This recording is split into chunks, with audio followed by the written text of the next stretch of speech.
Hey, welcome to another edition of Bluejay Banter Today. I'm Tim Krueger. First, I want to thank everybody so much for the great support you've given this show. And as we continue to grow and expand upon it, just a couple of things today. Today's show actually came about as a suggestion from one of our members over there at BluejayBanter.com. And if you're not a member at BluejayBanter.com and you enjoy this show, I'd highly recommend that you go over to BluejayBanter.com, sign up, and take a look at everything that we have to offer over there. And most predominantly the message board where we post inside information, whether it be recruiting, practice, roster construction, all those types of things. And one of our members said, "Hey, we love everything, but we need. Can you have a more structured day of the week when you give out nuggets and updates on things and maybe catch us up on things we missed?" Which is what we have done from time to time here on Bluejay Banter Today, but we haven't had a set day. So Thursdays is going to be our day for that. Now, we may have other things involved in those sessions as well, especially when we get into the basketball season, because then we're going to be doing previews. We're going to be, post-game reaction, especially on a Thursday if we have Wednesday games, which we have a lot of. But we're gonna do that, and then over on BluejayBanter.com, twice a month on Mondays, we're gonna have recruiting updates where we're gonna just give you little tidbits here and there.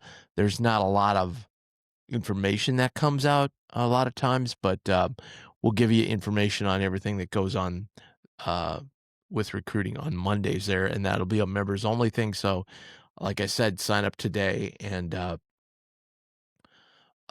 you'll be happy you did, because you'll get a lot of great information. We want to just give a shout out to our sponsors, Infusion Brewing Company. Want to thank them for their long sponsorship here on Bluejay Banter Today.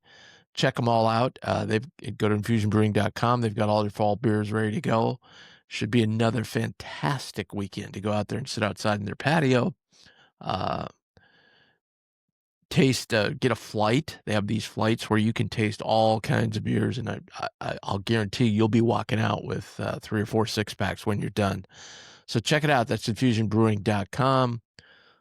Also, as we mentioned the other day, the newest sponsor to the Bluejay Banter family is RTI Threads. They have a great lineup of Creighton merchandise. They are an authentic supplier of Creighton merchandise. They're the exclusive apparel provider of Bluejay Banter. They're going to get us some great apparel. This hat I got right here, right from RTI Threads. And one thing that I think people don't understand is they have game jerseys.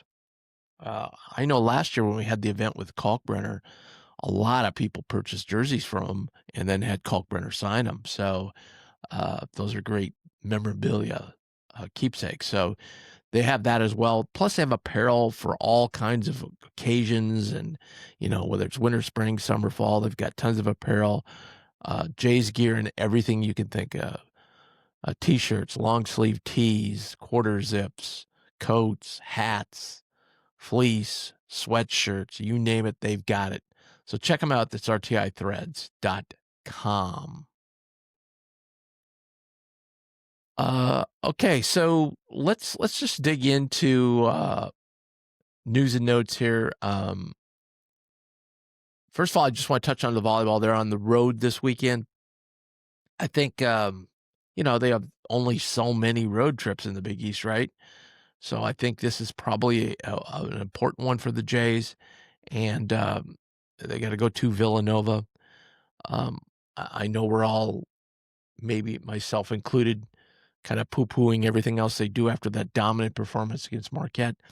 But, it's going on the road, like in any sport. It's always difficult, and especially to get the focus of the team, and Coach Rosen is first year as coach. So let's see what happens here this weekend. But I'd be surprised if they didn't. If they lost more than 2 sets the whole weekend. I'll put an under over on 2 on that one. Some updates, just some things you might have missed. First of all, it's something we don't talk much about, but when I do go to the midweek media briefings for fall sports, the cross-country coaches are always there giving us updates. We should give a shout-out to them. They're going to host the Big East tournament, which is a big deal for them because, as you know, many of these Olympic sport events all take place on the East Coast. So big deal for Creighton to be hosting the cross-country out at Mahoney State Parks where their course is, and that'll be on Halloween on October 31st. So just for you cross-country fans and running fans, get out and check out some of the best cross-country participants in the conference taking place out at Mahoney. Another update, the Hall of Fame induction dinner awards, so to speak, is October 16th. So that's coming up quickly. It's 1 week from today.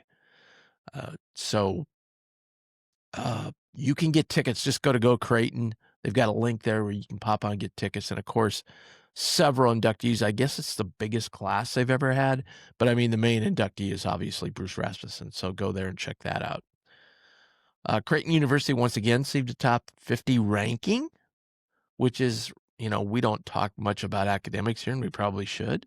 But we all know that Creighton is one of the top academic schools in the country. And once again, as a school as a whole, academics, everything, ranked top 50 in the country. And that kind of morphs me into,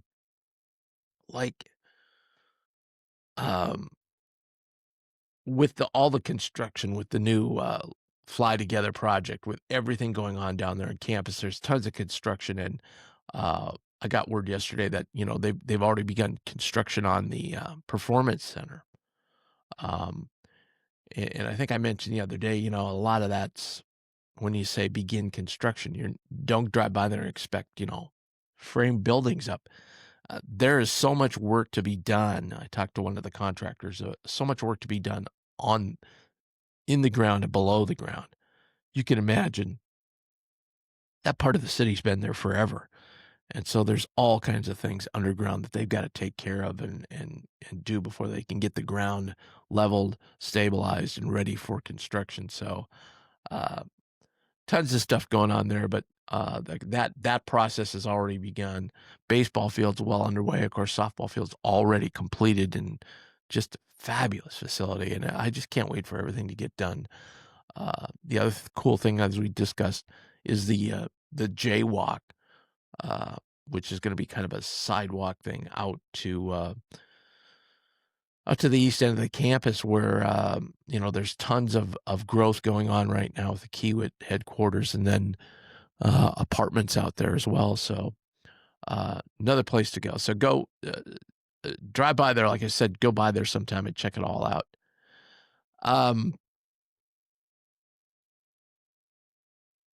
So I want to talk about various things here today.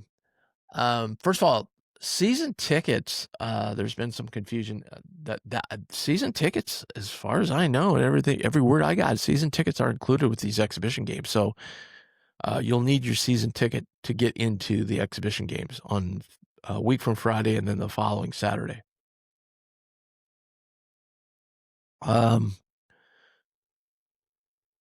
Look, couple of nuggets here with women's basketball.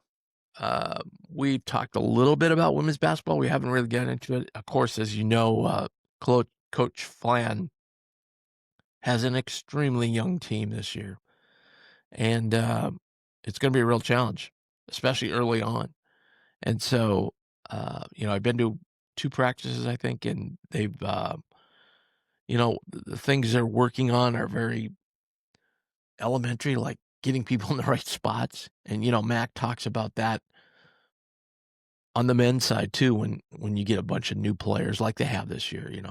The difference there is they had such a core of guys back who were there, who can,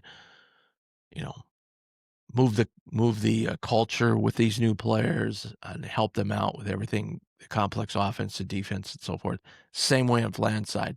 The difference there is they only have 3 seniors, one of which is a transfer. So I think they have 3 seniors, 1 sophomore, and all the rest are newcomers. So it's a big chunk of new players. So a couple of notes from women's basketball. So the guards handling the ball against pressure. That's going to be a key thing that Flan is working on in this preseason leading up to the season.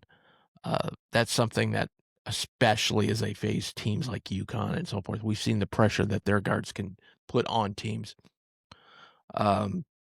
He did set up the schedule with the inexperience in mind.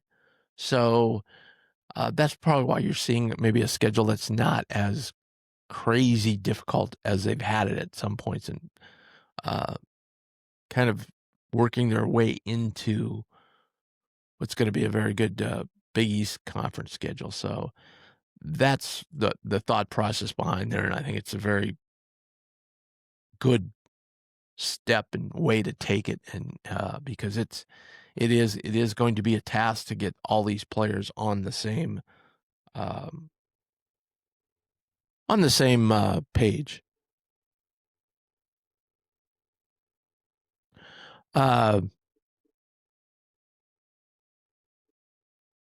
Some of these players, Kennedy, Townsend, and so forth, Ken Lockett, they haven't had to talk and be the leaders before, because as you remember, with the tremendous senior leadership they had last year, they didn't have to do a lot. Kind of the same deal on the men's side as on the women's side. They need some of these new returning seniors who haven't been maybe talkers. They have to take a big leadership role, and I think that's it sounds easy when we talk about it, but I think it's much more difficult as fans. So it's easy as fans to talk about. It's much more difficult if you're a coach to get players to do that. Just thinking yourself. I mean, thinking your work environment. There's people that are outgoing. There's people that aren't, and to force the people that really aren't going to take huge leadership roles is sometimes an incredibly difficult task, and that's kind of the same task that Flan and his coaches have over there. So that's just a little bit of tidbits that I had left over from women's and women's observation. Let's push over into the men's side here. Before I do, I want to give another shout out to Infusion Brewing Company and their sponsorship of Bluejay Banter today, and also RTI Threads. Check out all their product at rtithreads.com. I think they'll want you to make them the go-to spot to get all your Creighton apparel. Okay, so 2 things. One, I think the one thing right now that we're hearing and discussing is the Freeman. I'm going to call it the yin and yang of Freeman. You talk to him, he's ready to play tomorrow. You talk to Mac says he's off several weeks. This is a trend, I think, and maybe it's not a trend. Maybe it's just a couple examples I'm seeing. My favorite football team mentioned here is the Vikings in the NFL, and they are so, under O'Connell, they're so conservative about when they bring guys back. I mean, they don't rush anybody back, even with the smallest injury. They'll be like, he's got a contusion on his leg, and he's got to be out 3 weeks. Like, you'd be like, what? Guys are out there playing with broken legs, for crying out loud. But they're so conservative. And I think the Creighton basketball team, I think, is searching, and I'm speculating a little bit here, but they're searching for ways to not have the injuries they've had in the past. I think it's gotten better. I mean, if you remember way back to the Altman era, God, it seemed like we were just hit with injuries every year. I think maybe we've been hit with a fair amount here, and some of them just unavoidable. I mean, I think back to Nemhard's broken wrist. I mean, what are you going to do? You get broken wrist, and there's not training in the world that's going to stop what happened there. But I do think they're going to be very careful with things. Couple things are with Freeman. I mean, you go to practice and you watch him, and he looks great. He's ready to go. But yet the whole time he spends over with Jeremy and, strength and conditioning, and they have this monitor machine where he's got to put his weight on one leg and then on another leg, and just, is the strength there? He does some bike exercises, which are monitored. Everything's monitored by Jeremy. So, the latest is that we heard from Mike Rochon yesterday. The latest is that, he's going to start. He's not going to participate in the Iowa State game. He's going to start practicing, full 5-on-5 practicing next week. And hopefully by the Colorado State game, he will get some run. So it looks like he's progressing and getting where he is. And I know he's progressing because I've seen it. Like, he looks fabulous. So that part. So let's just be patient. I think they know what they're doing here. We still have quite a bit of time to Gonzaga. So that's number one. Number two, I want to talk about Nick Graves today, because I think the whole story I've given from way back when this summer was that it was Dix at point guard. Now, I've Bluejay Banter spoken to some Iowa people who were on the inside over there, and they told me they had his 2 years ago, he played a lot of point. Last year, he didn't play much point, but that was a multiple factors. One, they didn't want him on the point. Two, they had other point guards that could play the point, where 2 years ago, they really didn't have the quality that they wanted. So it could be a factor either way. We've always assumed that he was going to be the point because he was a guy out there kind of running things. Now, that just may have been the fact that he has, he's more of an experienced player, more experience with Mac's up and down tempo. But as we have told you with our practice reports over there on BluejayBanter.com, and we've also heard yesterday from Mike Rochon, Nick Graves is taking a huge leap here amongst the newcomers. Now, putting Dix and Freeman aside, of the newcomers, he's taking a huge leap. He's the guy that's catching on the quickest. And Mac is really impressed with that. Number two, he's one of the guys, Mac is really worried about defense. I understand that. It's defensive concepts more than defense. He's got to get his players in the right spots. And when you go to practice, you see a lot of just blowing the whistle and stopping guys with little tiny details of where guys are, of where they're positioned when they're guarding a certain player. Hey, you should be slanted this way because we want the guy to go left versus right, so on and so forth. So it's not so much, when you think defense, you think of guys up in guys' grills. It's not so much that. It's all the other little things. And I think that's where Mac is worried that that's taking a long time. When you look, they haven't done, when I've been to when the official practices start, they haven't done as much 5-on-5 as they did in the summer, just the practices I've been at. When you watch that this summer, you didn't see great defense, but it wasn't bad defense. But again, the concepts that they want to do, that's what they're working on right now. So,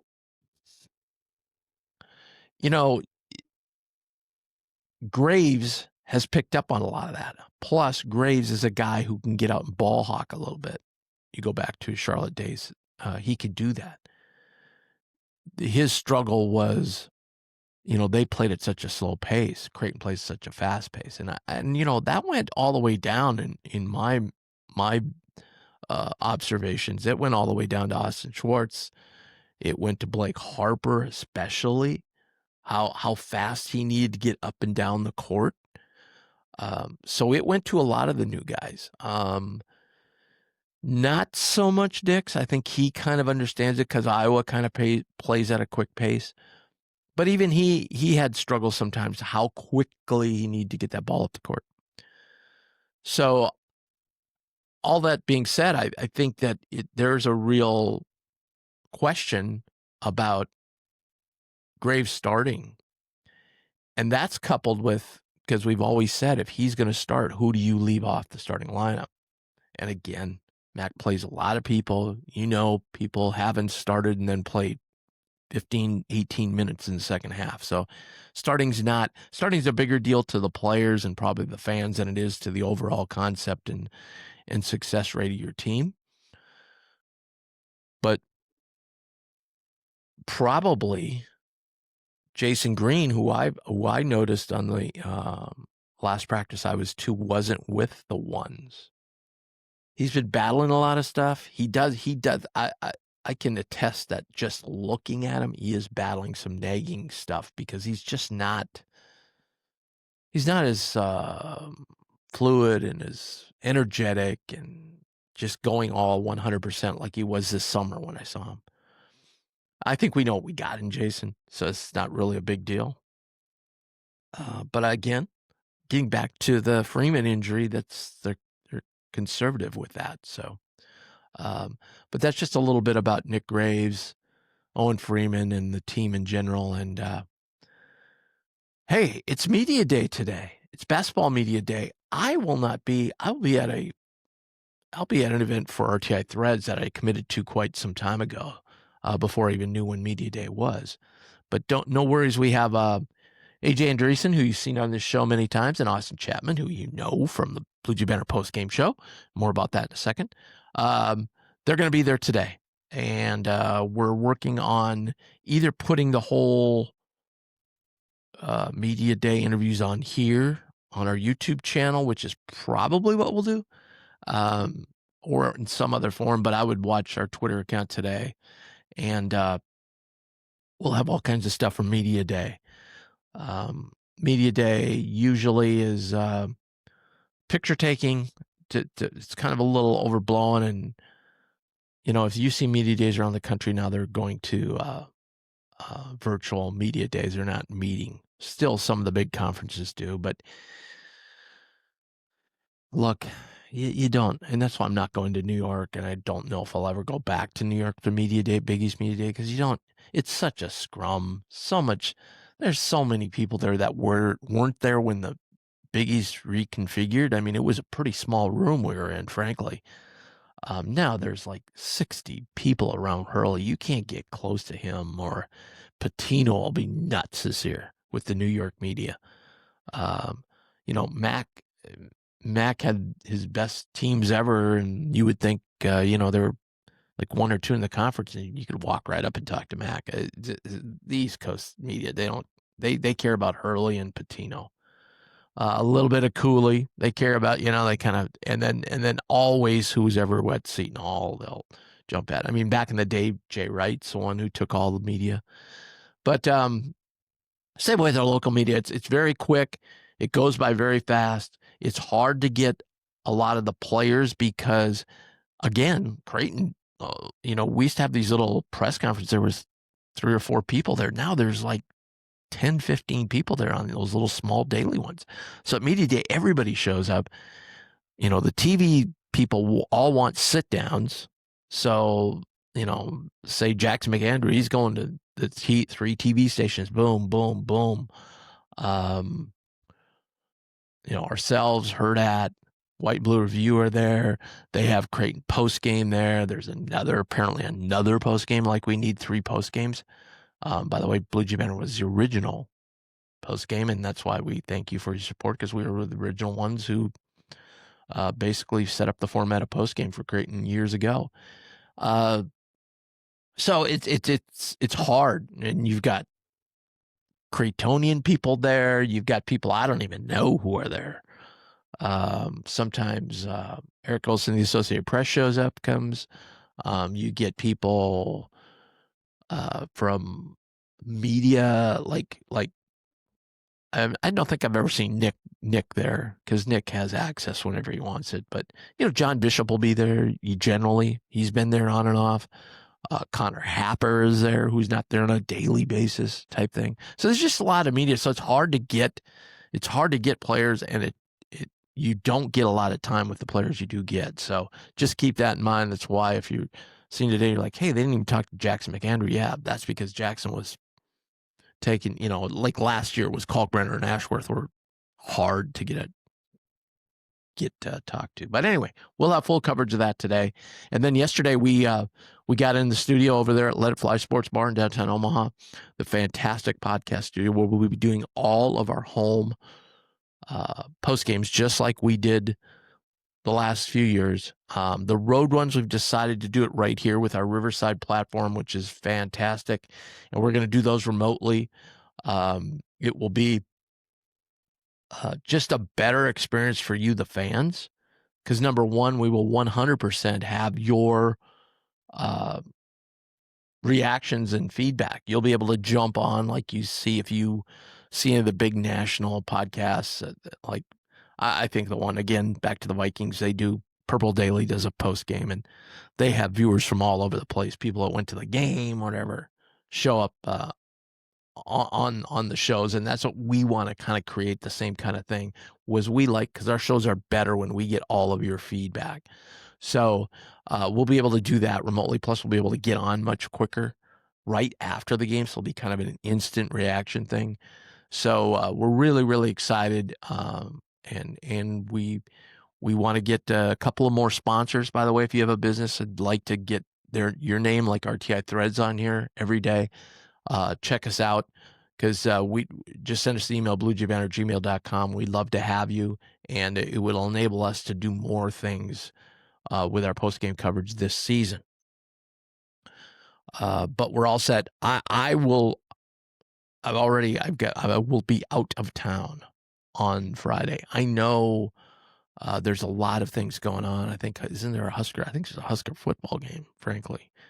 And then there's all kinds of things going on. So I know people have other things doing. So it is an exhibition game, but it is against Iowa State. So make sure if you get tickets, give them to somebody else. I'm getting my tickets to someone else. So make sure you get people in the seats for that game.